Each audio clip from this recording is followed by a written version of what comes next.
What are the different types of financial fraud?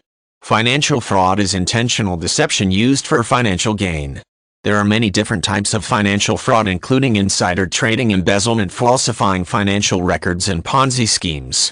Understanding some of the different types of financial fraud can help watchful individuals identify fraudulent schemes and report them to the proper authorities. Insider trading is a kind of financial fraud that involves the trading of securities using proprietary information. This occurs when a person who has non-publicly disclosed information about a business or entities uses this information to buy or sell stock or other securities.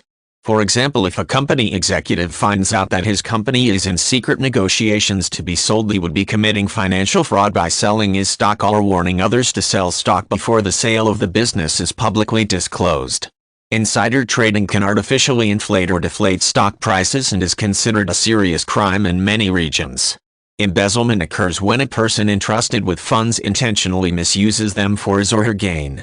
The key factor in this type of financial fraud is that the offender must be in a position of trust and control over the funds. For example, a trustee for a minor child might choose to dip into trust funds for his or her own expenses even though the money actually belongs to the child. Banks and other financial institutions are frequent targets of internal embezzlement attempts. Many enforce strict security programs to ensure that no one person has unfettered access to funds. Many different types of financial fraud are accomplished through the falsification of financial records.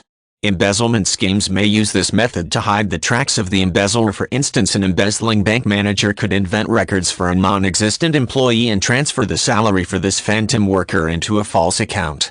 Companies sometimes commit this form of fraud by making it look as if they have earned less than they actually have in order to avoid taxes.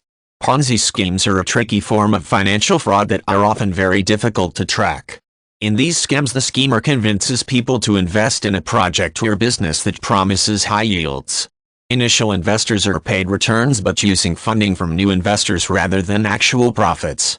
The success of this type of financial fraud relies on reinvestment by initial investors based on the falsified returns plus the continual pool of new investors brought in by word of mouth following the falsified high yields.